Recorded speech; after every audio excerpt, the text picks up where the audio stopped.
Border सरकारी अस्पताल में कायम वैक्सीनेशन सेंटर जो बॉर्डर शहर बरपासे के सवें के तादाद में आवाम के कोरोना वैक्सीन लगाने वालों अमलो घटिजण सबब अमले से बदतमीज़ी बद इख़लाक़ी और झेड़ो रोज़ जो मामूल बणिजी वियो है। जॾहिं अमले पारां सिक्योरिटी फराहम कराइण की घुर कई वई है। जॾहिं वैक्सीनेशन अमलो घटिजण सबब सवें मर्द थोड़े औरतूं कलाकनि जा कलाक इंतज़ार कन था। जॾहिं वैक्सीनेशन अमले के इंचार्ज अब्दुल वहीद मीडिया के बुधायो त असां वटि अमलो घटि आहे, जंहिं सबब देर थियण ते असांखे कुछ लोफर किस्म जा माण्हू रोज़ानो गलीज़ गारगंद करे सवें माण्हुनि ऐं औरतुनि जे साम्हूं असांजी इज़त नफ़्सो मजरूह करे रहिया आहिनि। जॾहिं असांखे टार्चर करे वैक्सीन जे अमले के सबूताज़ करण की कोशिश कई पई वञे।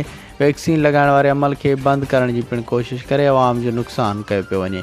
हिन जो त असांखे सिक्योरिटी फराहम कई वञे, अमलो बि वधाए ॾिनो वञे। जॾहिं त वैक्सीन लॻाइण आयल माण्हुनि ऐं औरतुनि इंतज़ामिया खां मुतालबो कयो आहे त फ़ौरन वैक्सीन अमलो वधाए असांखे तकलीफ़ खां बचाए। वधीक ख़बरुनि ऐं अपडेट्स लाइ ॾिसंदा रहो सिंध न्यूज़ वेब।